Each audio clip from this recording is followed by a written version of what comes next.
Hello students, I am Rita Indauliya, your chemistry mentor. और आज अपन start करने जा रहे हैं अपना पार्ट फिफ्थ में अपन डिस्कस करने वाले हैं सारा एक्सरसाइज पार्ट जो अपने क्वेश्चन आंसर से रिवील करेगा। बट उससे पहले मैं आपको एक बार रिकॉल करा देती हूँ, अपन 4 पार्ट्स बेटा इस चैप्टर के पूरे आपसे डिस्कस कर चुके हैं।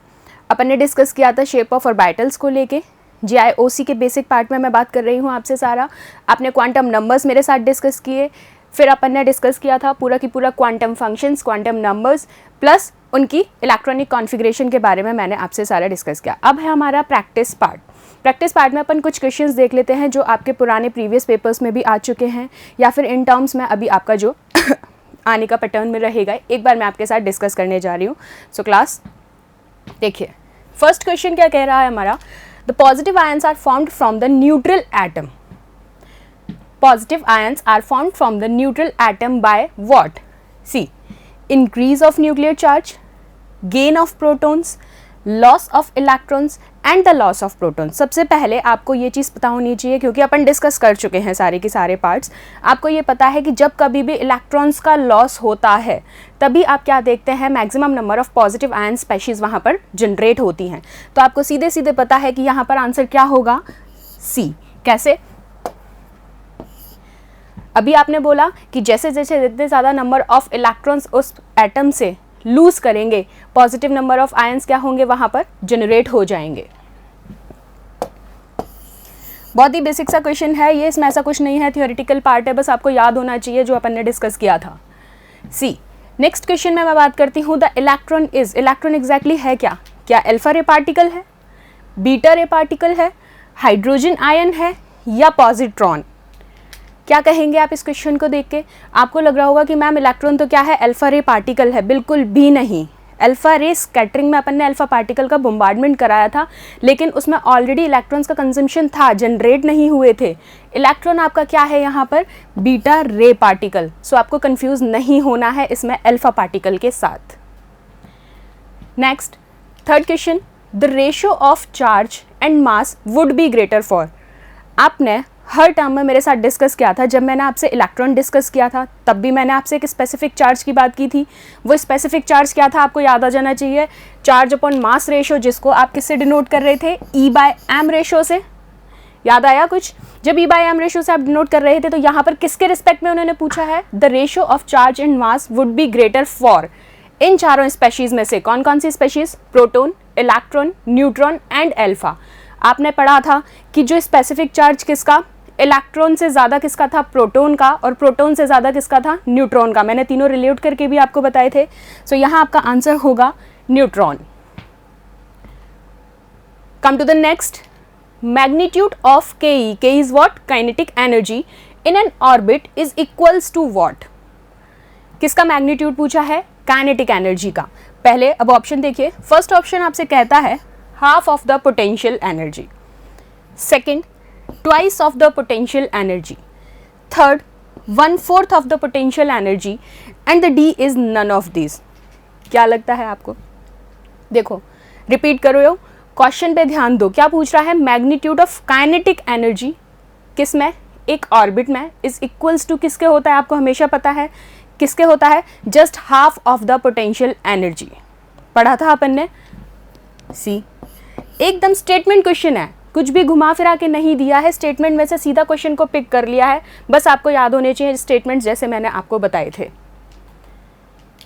सी, the discovery of a neutron becomes very late because, अपन ने पढ़ा था इलेक्ट्रॉन की जब डिस्कवरी की बात की थी मिस्टर J.J. थॉमसन, वही वाटरमेलन वाले जनाब अपने मस्त होके खाते हैं जो, उन्होंने उसकी डिस्कवरी की थी, किससे की थी, कैथोड रे ट्यूब एक्सपेरिमेंट से। कुछ याद आया होगा, मैंने ऐसा कुछ बताया था आप लोगों को कि ये कैथोड रे ट्यूब है, ये पूरा एक्सपेरिमेंट मैंने आपसे डिस्कस किया था, वहाँ से इलेक्ट्रॉन्स की डिस्कवरी हुई थी। फिर हमने प्रोटॉन्स की बात की थी मिलिकन ऑयल ड्रॉप एक्सपेरिमेंट के साथ, लेकिन न्यूट्रॉन की कोई डिस्कवरी की बात ही नहीं हुई थी। क्यों?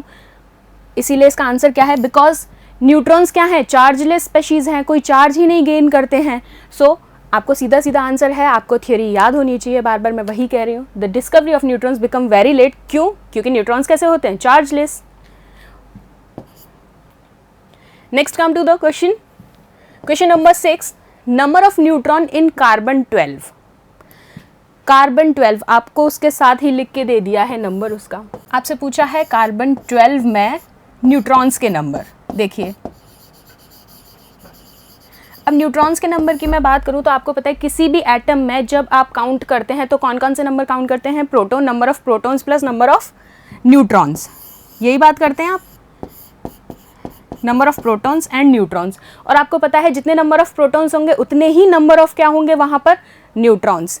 तो कार्बन 12 के रिस्पेक्ट में बात की है, जब कार्बन 12 के रिस्पेक्ट में बात कर रहा है तो आपको पता होना चाहिए कि 6 is of proton and 6 is of neutron. तो आप यहाँ पर क्या कहेंगे? द आंसर इज 6, क्योंकि यहाँ पर उसने सिर्फ आपसे पूछा है what are the number of neutrons in carbon 12। So your answer is 6। Now come to the next question. Heaviest particle is, heaviest particle पूछा है। पहले आपसे इन्होंने रिलेट किया था लास्ट क्वेश्चन में स्पेसिफिक चार्ज को, तीनों के कंपेयर किया था, electron, proton and neutron, and you said कि neutron is the heaviest one. अब यहाँ पूछा है पार्टिकल हेवीएस्ट कौन सा है, तो आप यहाँ पर कहेंगे पार्टिकल है आपका heaviest proton. Next, an elementary particle is, first part देखिए, an element present in a compound, क्या वो एलिमेंट जो किसी कंपाउंड में प्रेजेंट होता है। Second option, an atom present in an element, क्या एटम एलिमेंट के अंदर प्रेजेंट होता है। सी, अ सब एटॉमिक पार्टिकल्स, अपन ने डिस्कस किए थे कुछ सब एटॉमिक पार्टिकल्स, कौन कौन से थे? Kaons, meson, positron, anti neutrons, anti neutrinos, वो सारे क्या थे आपके? सब एटॉमिक पार्टिकल्स। और उन्हीं सब एटॉमिक पार्टिकल्स के बेसिस से मैंने आपसे क्या डिस्कस किया था? EMR पूरा। So your answer is what? The subatomic particles are the elementary particles. Now come to the next question beta. See, the nucleus of helium contains. अब यहाँ आपको पहले ही क्लिक हो जाना चाहिए, जब वो न्यूक्लियस की बात कर रहा है means number of protons plus number of neutrons, total count आपको बताना है यहाँ पर, ठीक है। सिंगल नहीं पूछा है, लास्ट प्रीवियस क्वेश्चन में उसने आपसे पूछा था how many number of neutrons are present in the carbon, तो आपने सिर्फ न्यूट्रॉन्स का चार्ज बताया। यहाँ उसने पूछा है न्यूक्लियस, यानी कि total consumption of proton plus neutrons. तो आप यहाँ पर क्या कहेंगे हीलियम के रिस्पेक्ट में? देखिए हीलियम के रिस्पेक्ट में आप जानते हैं कि कितने होते हैं? 2। अब 2 के रिस्पेक्ट में मैं बात करूँ तो काउंट किसका है? Proton plus neutron. तो आप सीधा सा कह सकते हैं 2 neutrons and the 2 protons are present in the nucleus of helium atom. सारा बेसिक है, जब तक आप पढ़ोगे नहीं, इसको खुद से एक बार रिवाइज नहीं करोगे टिल देन, तब तक आपको ये नहीं याद आने वाला है। क्लिक तभी कर पाओगे, लिंक तभी कर पाओगे जैसे चैप्टर वाइज मैंने आपको पढ़ाया है, पार्ट टू पार्ट आपको वैसे ही पढ़ना पड़ेगा लिंक करते हुए। Come to the next question. देखो cathode rays are made up of, cathode rays से अपन ने किसका जनरेशन किया था? पहले तो ये बताओ कि कैथोड रे एक्सपेरिमेंट किसके लिए देखा था? इलेक्ट्रॉन्स के लिए, क्योंकि वहाँ पर हमने क्या फाइंडिंग की थी? इलेक्ट्रॉन्स की। लेकिन उसने आपसे क्वेश्चन क्या पूछा है? Cathode rays are made up of, किससे बनते हैं? First positively charged particles, second negatively charged particle, option C neutral particles, and D is none of these. अब आपको पता है क्योंकि वहाँ पर क्या मिले थे? इलेक्ट्रॉन्स। इलेक्ट्रॉन्स का जनरेशन आपने बताया था कैथोड रे पार्टिकल से, तो आपको पता है जब इलेक्ट्रॉन्स की बात हो रही है तो वो कैसी स्पेशीज होती हैं? नेगेटिवली चार्ज स्पेशीज होते हैं electrons. So your answer is what? Cathode rays are made up of negatively charged particles. Now come to the next question, question number 11. क्या कह रहा है ये देखिए, The size of nucleus is measured in. मैंने आपसे यूनिट्स के बारे में भी डिस्कशन किया था, आपको सारी यूनिट्स भी बताई थी। किसके रिस्पेक्ट में बात कर रहा है? न्यूक्लियस के। आपको देखते ही पता चल जाना चाहिए कि आपको साइज के रिस्पेक्ट में बात कर रहा है, तो आप कहेंगे Armstrong. Now come to the next question. देखिए the mass of a mole of proton and electron, दोनों को लेके चल रहा है, किस किस को? प्रोटॉन को भी और इलेक्ट्रॉन को भी, और दोनों के लिए पूछा है उन्होंने मास। सी 6.023 इंटू 10⁻23 ग्राम्स। आपको पता है नहीं, क्योंकि ये तो किसके रिस्पेक्ट में था? इलेक्ट्रॉन के रिस्पेक्ट में। सेकेंड ऑप्शन देखिए 1.008 ग्राम यूनिट्स, और यहाँ क्या है mg। सी दिस नहीं होगा, आपको पता है, ये तो कहीं से भी नहीं होगा मैम। सो आपको क्लियरली विजिबल है कि answer is what this. Next, the mass of 1 mole of electrons. अब किसके लिए कह रहा है, सिर्फ इलेक्ट्रॉन्स के केस में मास ऑफ 1 मोल कितना है। अभी लास्ट क्वेश्चन में वही था, सिर्फ उन्होंने कन्वर्ट किया है लैंग्वेज को। दिस देखिए question number 14, the proton and neutron are collectively called as. The proton and the neutron are collectively called as, अपन ने पढ़ा था, बिल्कुल पढ़ा था, बताओ। ड्यूट्रॉन मैम ऐसा तो कुछ होता ही नहीं है।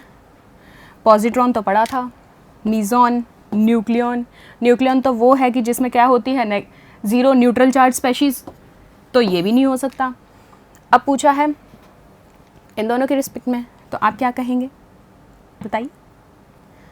दिस, क्योंकि प्रोटॉन की बात हो रही है, पॉजिटिव चार्ज गेन करेगा।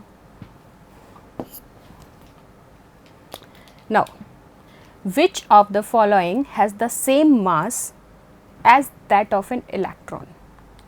कि ये जो आपको स्पेशीज दी हुई हैं 4, कौन कौन सी हैं, photon, neutron, positron and proton, चारों ही आपने पढ़ी हैं। उन्होंने पूछा है कि इनमें से कौन सी स्पेशीज़ है जिनका एग्जैक्टली सेम मास होता है किसके, इलेक्ट्रॉन के। सबको पता है this. What is the ratio of mass of electron to the mass of a proton. देखो क्या क्वेश्चन में पूछ रहा है, अब मास का रेशो पूछ रहा है किस किस के रिलेशन में, प्रोटॉन और इलेक्ट्रॉन के। मैं आपको वो एग्जांपल याद आया, मैंने आप लोगों से कहा था कि हम एक क्लास में बैठे हैं, मेरे पास तो सिर्फ 1 रुपया है और आपके पास कुछ 1800 के अराउंड रुपीज़ हैं, क्योंकि आप बल्क में इतने सारे मेंबर्स हैं। तो आपके पास अगर किसी के पास 2 रुपये हैं, किसी के पास 10 रुपये हैं, मैं काउंट भी करूँ तो मुझसे तो ज़्यादा ही हैं आप लोग। तो मैंने एग्जाम्पल दिया था जब मैं आपको ये टर्म समझा रही थी कि लाइक आपके पास कितने रुपीज़ हैं, 1837। तो आपको सिर्फ उसी से ये रिलेट करना है, सीधा याद आ जाना चाहिए कि जब प्रोटॉन और इलेक्ट्रॉन के मास के रेशो पूछे तो वो रेशो क्या होगा, 1:1837। देख लीजिए आ गया ना क्वेश्चन में। Next, the number of electrons in an atom of an element is equal to it's.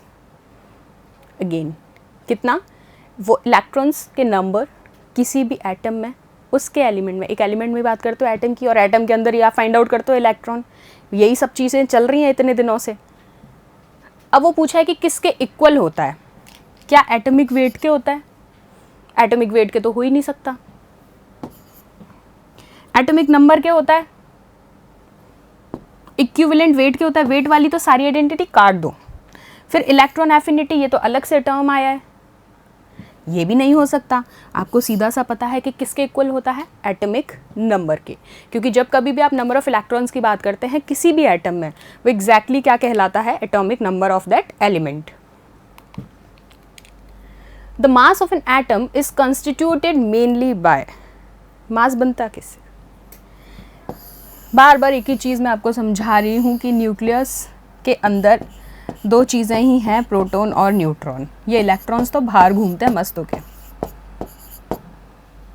ये क्या हैं, अपने बॉडीगार्ड्स। एक तरीके से रहना भी ज़रूरी है इनको। पूछा किसका है, मास किसका, एटम का। तो आपको पता है किससे कंस्टिट्यूट होगा, proton and neutron. C option.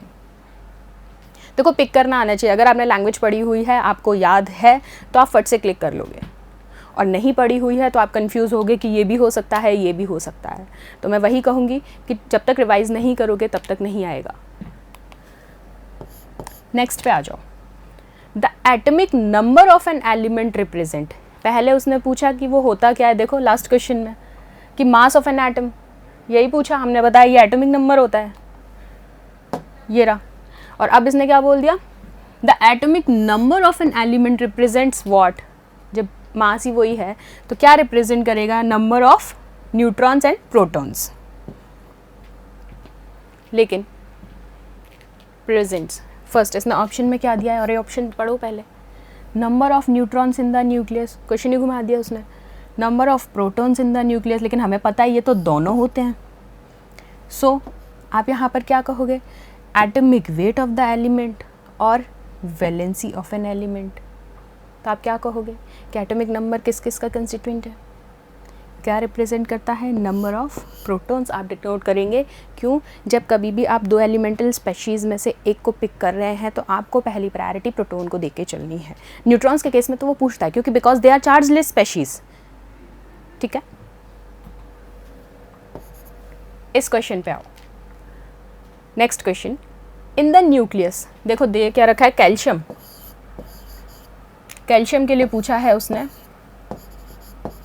Calcium के न्यूक्लियस में पूछा है कि in the nucleus of an calcium there are 40 protons and 20 electrons, 20 protons and 40 electrons, 20 protons and 20 neutrons and 20 protons and 40 neutrons. तो एक तो आपको इस जो आपको डेटा दे रखा है इसको देख के कंफ्यूज तो बिल्कुल नहीं होना है। आपको खुद को पता है कि जब कभी भी न्यूक्लियस के रिस्पेक्ट में बात कर रहा है या ओवरऑल मास की बात कर रहा है तो आपको number of neutrons and number of protons लेके चलने हैं। तो आप वो किससे काउंट करते हैं, हमेशा उसके एटॉमिक नंबर से। जबकि यहाँ तो क्या होता है, वेट होता है, यहाँ क्या है, नंबर। आपको नंबर को रिप्रेजेंट करना है तो आप क्या कहेंगे, 20 number of protons and 20 number of neutrons are present in the nucleus of calcium. So the correct answer is C. देखिए नेक्स्ट पे आइए, in neutral atom which particles are equivalent.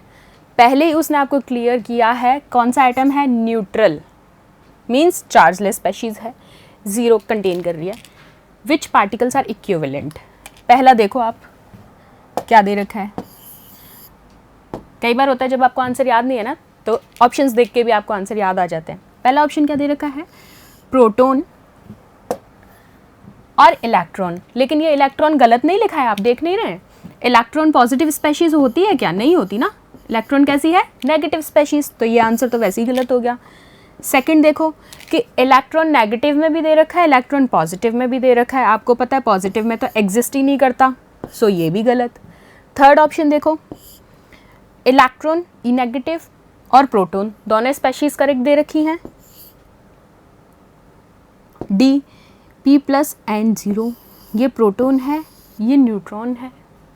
लेकिन पूछा किसके रिस्पेक्ट में है, न्यूट्रल एटम के respect में, तो ये ऑप्शन भी नहीं हो सकता। तो आपको सीधा सा दिख रहा है कि करेक्ट आंसर क्या है, इलेक्ट्रॉन।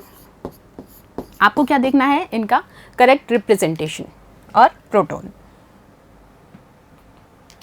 नेक्स्ट क्वेश्चन पे आओ। The charge of an electron is -1.6 into 10⁻⁻19 coulomb. याद होना चाहिए, मैंने टेबुलर फॉर्म में भी आपको बताया है सारा डेटा और अपन ने अलग अलग भी पढ़ा है कि इलेक्ट्रॉन का चार्ज कितना है, इतना अपने को गिवन है -1.6 into 10⁻⁻19 coulombs. The value of free charge on lithium plus ion. अब उसने हमसे किसके रिस्पेक्ट में पूछा है, लिथियम प्लस आयन के रिस्पेक्ट में, है ना। तो आपको बताना है कि इनमें से कौन सा है। सी 3.6 इंटू दिस बिल्कुल भी नहीं हो सकता, ये तो स्पेशीज गलत है, तो चार्ज ही नहीं होता किसी का। 3.0 इंटू 10⁻8 भी देते तो भी गलत था, क्योंकि वो तो क्या होती है, स्पीड ऑफ लाइट होती है। 1 इंटू 10, मैम ये भी गलत है, आप खुद ही कह रहे हैं देख के, क्योंकि ये रेशोज ही नहीं है। अब ये 2.6 इंटू 10, ये भी किसी भी चीज़ का चार्ज नहीं होता। आपको सीधा सा कैलकुलेट करना है, क्योंकि उसने पूछा भी किसका है, लिथियम प्लस आयन का, पॉजिटिव स्पेशीज का पूछा है। प्लस आयन के रिस्पेक्ट में बात की है, आपको सीधा सा क्लिक कर लेना है। वो एग्जैक्टली सेम किसके होता है, द चार्ज ऑफ इलेक्ट्रॉन। मैंने आपको टेबल में पढ़ाया था, देखो 1.6 इंटू 10⁻⁻19 कूलाम्स। नेक्स्ट क्वेश्चन पे आइए। The nucleus of an element contain 9 protons. कितने प्रोटॉन्स बोले हैं, 9। It's valency would be. इन्होंने हमसे बोला कि ये कोई एटम है, इस एटम के न्यूक्लियस में कितने नंबर ऑफ प्रोटॉन्स दिए हैं, 9 नंबर ऑफ प्रोटॉन्स दिए हैं। अब हमसे पूछा है कि उसकी वैलेंसी कितनी होगी। वैलेंसी कैसे फाइंड आउट करोगे, बताओ। क्या मैं ये कह सकती हूँ कि जितने नंबर ऑफ प्रोटॉन हैं उतने नंबर ही न्यूट्रॉन्स होंगे, ये भी आपको पता है। ये तो कभी हो ही नहीं सकता कि इतने ये नहीं होंगे और ये 0 हो सकता है और ये 9 हो जाएगा, पॉसिबिलिटी ही नहीं है। इलेक्ट्रॉन का काउंट आप इसमें साथ में करते नहीं हो, बिल्कुल भी नहीं करते हो इलेक्ट्रॉन का काउंट। तो जब कभी भी न्यूक्लियस के रिस्पेक्ट में बात कर रही है, इलेक्ट्रॉन अलग से स्पेशीज, अपन को उसको काउंट नहीं करना है, हमें सिर्फ किसको काउंट करना है, प्रोटॉन्स को और न्यूट्रॉन्स को। प्रोटॉन्स आपको गिवन है 9, आपको निकालनी है वैलेंसी। देखिए कैसे निकालोगे, कुछ नहीं करना आपको, जो आपको ये दे रखा है डेटा।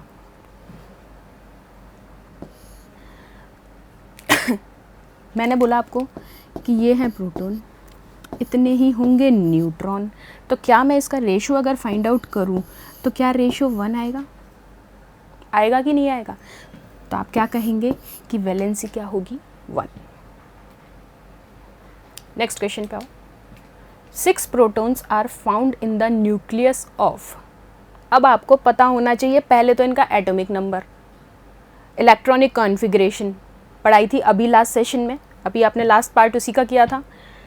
इन एलिमेंट्स का सबसे पहले एटॉमिक नंबर पता होना चाहिए, फिर आप उनकी इलेक्ट्रॉनिक कॉन्फ़िगरेशन लिखोगे, तब आप फाइंड आउट कर सकते हो कि कितने नंबर ऑफ प्रोटॉन्स वहाँ पर प्रेजेंट होंगे। और ये सारा मैंने आपसे डिस्कस किया है। देखो एक बार मैं बता देती हूँ, अगर आपको याद नहीं है तो फिर से। 6 प्रोटॉन्स पूछे हैं। आपको कार्बन का केस याद है? मैंने आपसे कल कार्बन डिस्कस किया था।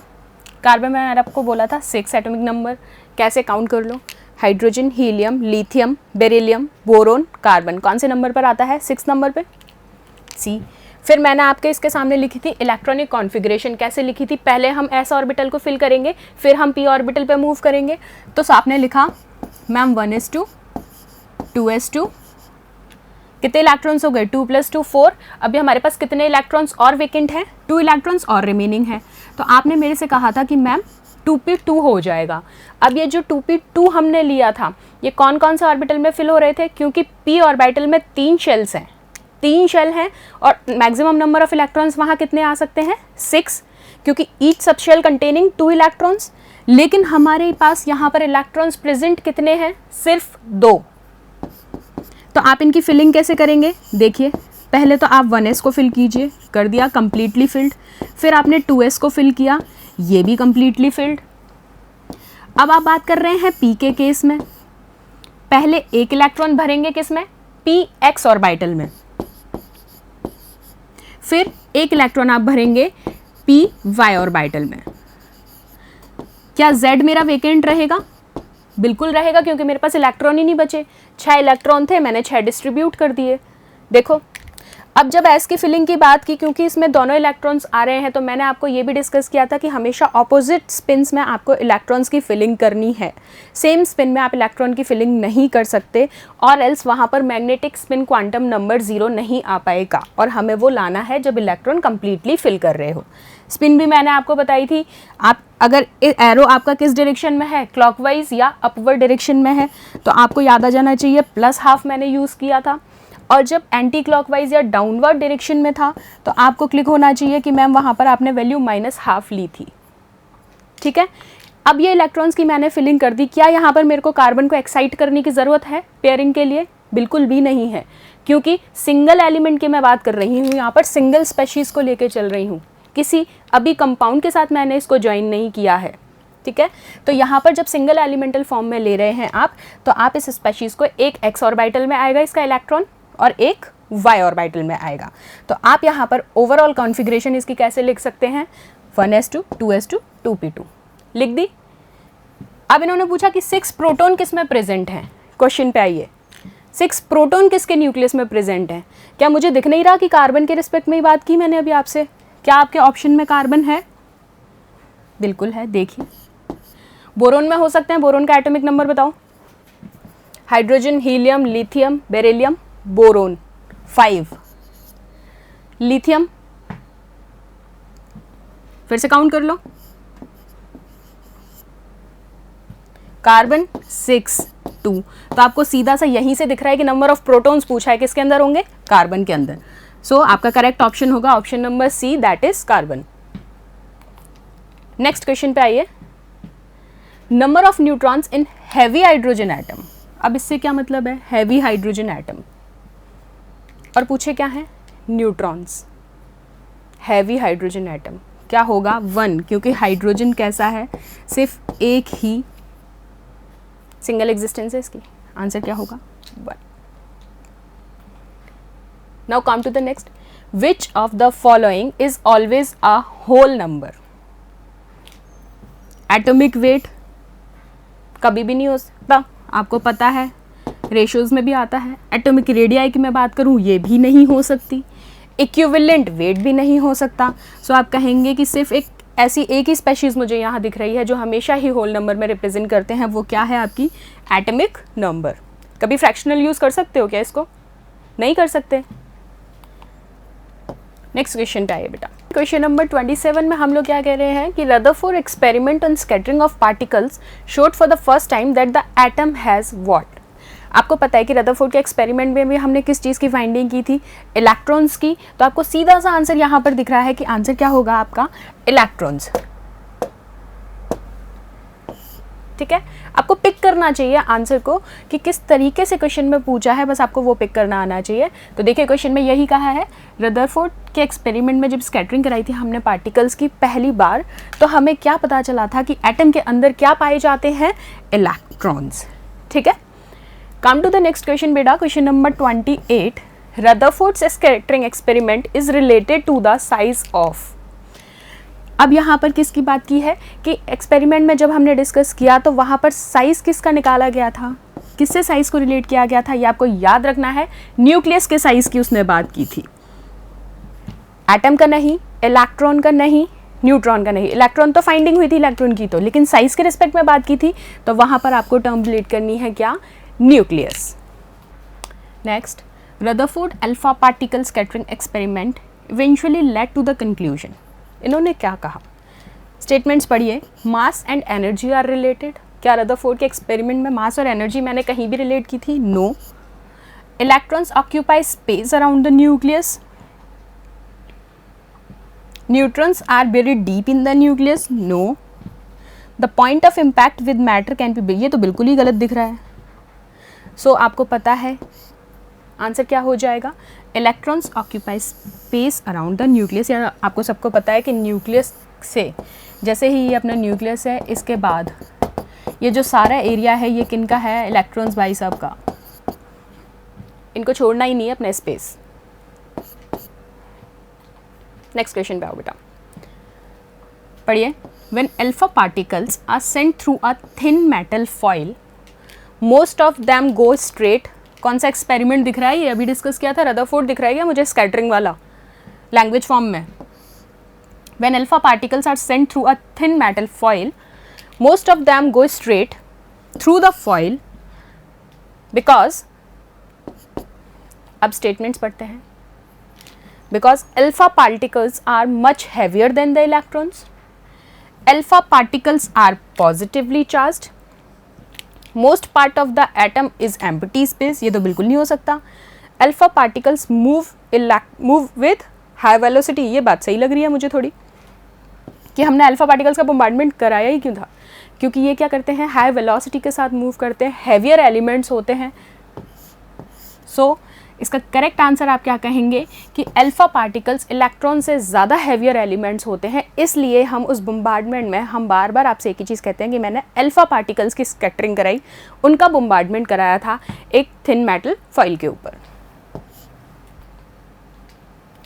अब the energy of an orbit is increases as we move away from nucleus. क्या किसी भी एनर्जी, किसी भी ऑर्बिट की एनर्जी इंक्रीज होती है जैसे जैसे मैं न्यूक्लियस से दूर जाती जाऊँ? मैं थोड़ी जाऊँगी, इलेक्ट्रॉन्स का काम है। B, decreases as we move from the nucleus, नहीं ये तो मुझे गलत लगता है। Remains same as we move away from the nucleus, और नन ऑफ दीज। सो आपका देखो बी और डी ऑप्शन तो कट ही गया, ये तो साफ दिख रहे हैं कि बिल्कुल गलत लिखे हैं, क्योंकि आपको पता है डिक्रीज तो हो ही नहीं सकती, ये भी नहीं हो सकता। अब या तो इंक्रीज होगी, सोचो क्या हो सकता है कि increase as we move away from the nucleus, orbit की एनर्जी की बात की है, या remain same as we move away from the. अब इन्होंने यहाँ बेटा आपको एक टर्म नहीं दी है कि मैंने इलेक्ट्रॉन पूछा है या प्रोटॉन पूछा है, इन्होंने पूछा है ओवरऑल ऑर्बिट।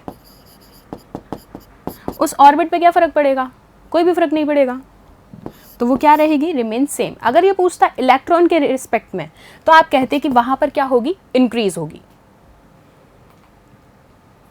नेक्स्ट आइए, next question, electron occupies the available orbital singly before pairing in any one of orbital.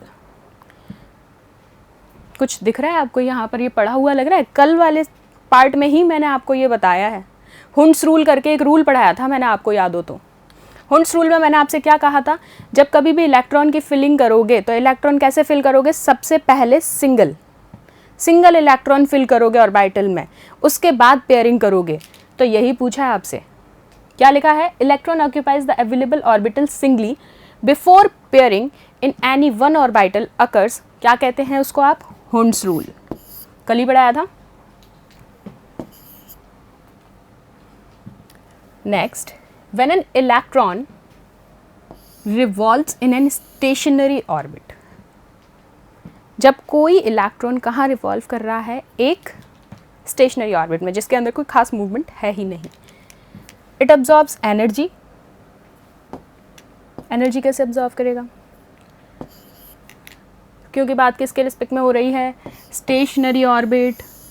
बेटा क्वेश्चन में जो आपको टर्म दी हुई है ना, उस पर ध्यान दिया करो कि कह किसके रिस्पेक्ट में रहा है। इसने बोला है स्टेशनरी, एनर्जी नहीं एब्जॉर्व करेगा। It gains no, it emits no. Rest phase में बात हो रही है, क्योंकि क्या होगी? एनर्जी रिमेन्स कांस्टेंट, क्योंकि डायरेक्शन ही क्या है? Rest phase.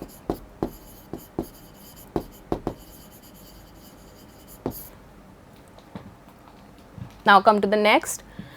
A moving particle may have wave motion. Moving particle, wave motion. Its mass is very high. Its velocity is negligible. Or you can say its mass is negligible. Its mass is very high and velocity is negligible. बताओ, moving particle के respect में पूछा है, उसका wave motion. Wave याद आ गया क्या? Electromagnetic radiation बताई थी मैंने आपको। ऐसे कैसे ट्रेवल्स करती है? ऐसे ही तो कर रही थी। यही सब तो डिस्कस किया था मैंने आपसे। अब बताओ, मान लो कि यहाँ पर आपका वो मूविंग पार्टिकल है, for example x moving particle है, और उसके अंदर कैसा मोशन है? वेव मोशन है, दिस काइंड। तो क्या फ़र्क पड़ेगा? क्या उसका मास बढ़ जाएगा? नहीं। उसकी वेलोसिटी भी नेग्लिजिबल नहीं होगी, मास भी नेग्लिजिबल नहीं होगा। आंसर क्या होगा? सोचो। एक क्वेश्चन तो तुम लोग बता सकते हो, सामने दिख रहा है आंसर तो करेक्टली। देखो मैंने आंसर सामने बना रखा है, थोड़ा सोचो, कोशिश कर लो। नहीं बता? अरे बेटा साफ दिख रहा है, इन्होंने बोला है मूविंग पार्टिकल वेव मोशन के रिस्पेक्ट में, तो ये तो हो ही नहीं सकता। वेलोसिटी नेग्लिजिबल हो ही नहीं सकती। सिंगल की मैं बात करूँ, सॉरी दोनों के रिस्पेक्ट में बात करूँगी तो मैं ये कहूँगी कि हाँ मास हाई होगा लेकिन वेलोसिटी नेग्लिजिबल होगी, दोनों को काउंट करोगे। क्लियर? नेक्स्ट पे आओ। An electronic transition from 1s orbital of an atom. किसका इलेक्ट्रॉनिक ट्रांजिशन पूछा है? 1s के रिस्पेक्ट में। रेडियल प्रोबेबिलिटी याद आ जानी चाहिए, जिसके अंदर नोड नहीं बन रही थी वो था 1s orbital. Radial probability curve मैंने पूरा समझाया था, जिसमें बताया था कि 1s ऑर्बिटल के केस में कभी भी नोड जनरेट नहीं होती है, और नोड जनरेट होते हैं तो वहाँ पर क्या होंगे? इलेक्ट्रॉन ज़ीरो हो जाता है, साई स्क्वायर की वैल्यू अपनी क्या हो जाती है? ज़ीरो।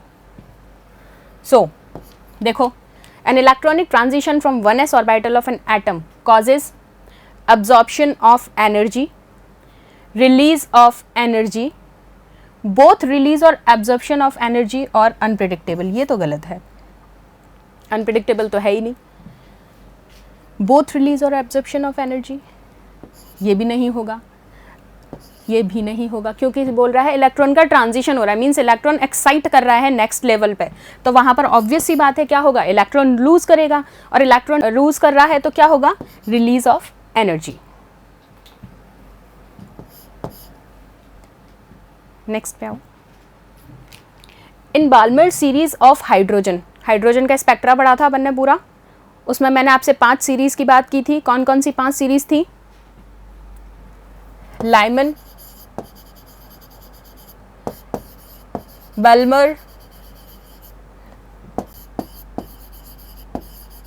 ब्रैकेट और पीफुंड, ये 5 सीरीज डिस्कस की थी मैंने आपसे हाइड्रोजन स्पेक्ट्रा में। और इन्होंने क्वेश्चन आपसे पूछा है किसके रिस्पेक्ट में, बाल्मर सीरीज, यानी ये वाली सीरीज। हाइड्रोजन स्पेक्ट्रम विच electronic transition causes third line, इन्होंने थर्ड लाइन के रिस्पेक्ट में पूछा है। अब आपको डायग्राम पूरा याद आ जाना चाहिए मेरे हिसाब से, क्योंकि बाल्मर सीरीज में आप देख रहे थे ट्रांजिशन हो रहा था from third excited state to second, then second to first and first to zero. और यहाँ पर इन्होंने पूछा ही किसके रिस्पेक्ट में है, थर्ड लाइन के रिस्पेक्ट में। अब थर्ड लाइन के रिस्पेक्ट में जब इन्होंने पूछा है तो आपको याद आना चाहिए कि मैंने वहाँ पर बोर ऑर्बिट का 5th ऑर्बिट लिया था, क्योंकि उससे ऊपर कौन सी सीरीज थी, लाइमन सीरीज थी। लाइमन सीरीज में आपने ऑलरेडी 2 को कंज्यूम कर रखा है, तो वहाँ पर बोर का कौन सा ऑर्बिट था, 5th ऑर्बिट से लेके 2nd 1 तक। थर्ड लाइन के रिस्पेक्ट में है क्योंकि क्वेश्चन, तो आपको पता है कि 5th से ट्रांजिशन हुआ था कहाँ तक, 2nd तक, वो हमारा कौन सा था, बाल्मर सीरीज था। देखो जब तक डेटा याद नहीं करोगे ना, घर जाके खुद नहीं पढ़ोगे, तब तक आपको ये क्लिक नहीं होने वाला है। तो साथ में बैठो, और अगर जब ऐसे याद भी नहीं आता है तो एटलीस्ट वो पॉइंट खोल लिया करो, वो डायग्राम खोल लिया करो जो तुम्हें क्लिक हो जाए कि हाँ ये वाली लाइन की मैम बात कर रही हैं। 5th ऑर्बिट यहाँ से था, बोर ऑर्बिट यहाँ पे था, 5th ऑर्बिट से इलेक्ट्रॉन का इलेक्ट्रॉन ऊपर से ये थे, ये सीरीज थी। मैंने आपको क्या बोला, 5th ऑर्बिट से 2nd 1 में ट्रांजिशन था, डाउनवर्ड ट्रांजिशन था। कौन सी सीरीज थी, बाल्मर सीरीज थी। So your correct answer is this. Next पे आओ। A metal surface is exposed to solar radiation, क्या फ़र्क पड़ेगा अगर कोई मेटल सरफेस है उस पर हम सोलर रेडिएशन एक्सपोज करा रहे हैं। फर्स्ट पढ़िए, the emitted electrons have energy less than a maximum value of energy depending upon frequency of incident radiation. बिल्कुल मुझे ठीक ठीक लग रहा है ये क्वेश्चन, ये option. Next, the emitted electrons have energy less then maximum value of energy depend on the intensity. नहीं, इंटेंसिटी की तो बात ही नहीं करनी है। The emitted electrons have zero energy, ये भी पॉसिबल नहीं है। The emitted electrons have energy equal तो हो ही नहीं सकती। क्यों नहीं हो सकती, क्योंकि क्या होगा, जो इलेक्ट्रॉन्स रिलीज हो रहे हैं उनकी एनर्जी किससे कम होगी, उसकी वैल्यू से। किसकी वैल्यू से, जो फ्रिक्वेंसी है इंसिडेंट लाइट की। तो ये फर्स्ट ऑप्शन जो है वो आपका एकदम करेक्ट होगा। क्या कह रहा है, the emitted electrons have energy less than a maximum value of energy depending upon the frequency of what, frequency of incident radiations. Next question पे आइए बेटा। Which quantum number is not related with the Schrodinger wave equation. Schrodinger wave equation discuss की थी। 4 quantum numbers मैंने आपको पढ़ाए थे। कौन कौन से, प्रिंसिपल, एजिमुथल, मैग्नेटिक और मैग्नेटिक स्पिन, ये 4 ही पढ़े थे। लेकिन ये आपसे पूछ रहे हैं श्रोडिंगर वेव इक्वेशन के रिस्पेक्ट में, तो यहाँ पर आपका जो आंसर है वो क्या होगा, ये भी काम था, ये भी यूज़ आता है, ये भी यूज़ आता है, बट स्पिन आप कभी भी श्रोडिंगर वेव इक्वेशन में यूज़ नहीं करते। Orbital is circular path around the nucleus in which the electron revolves, space around the nucleus where the probability of finding the electron is maximum, amplitude of electrons wave। नहीं, ये 2 question, ये 2 option तो सीधे सीधे गलत दिख रहे हैं। अब फर्स्ट और सेकंड ऑप्शन देखो, space around the nucleus where the probability of finding electron is maximum, ये कल आप बार बार पढ़ रहे थे जब मैं आपको शेप ऑफ ऑर्बिटल्स डिस्कस किया था, और मैंने आपसे तीनों चारों ऑर्बिटल डिस्कस किए थे, s orbital, p orbital, d orbital. तो मैं आपको क्या कह रही थी बार बार, the probability of finding orbit electrons is maximum, उसी को आप क्या कहते हैं, ऑर्बिटल। सो बी ऑप्शन आपका सही है। नेक्स्ट आइए, the shape of P orbital. अब ये तो आपको आ जानी चाहिए। मैंने आपको बताया था एस ऑर्बिटल की बात करें तो एस मीन्स स्फेरिकल, अल्फ़ाबेट के अकॉर्डिंग नहीं कह रही हूँ मैं, लेकिन याद रखने के लिए आप कह सकते हैं। इस शेप का था आपका एस।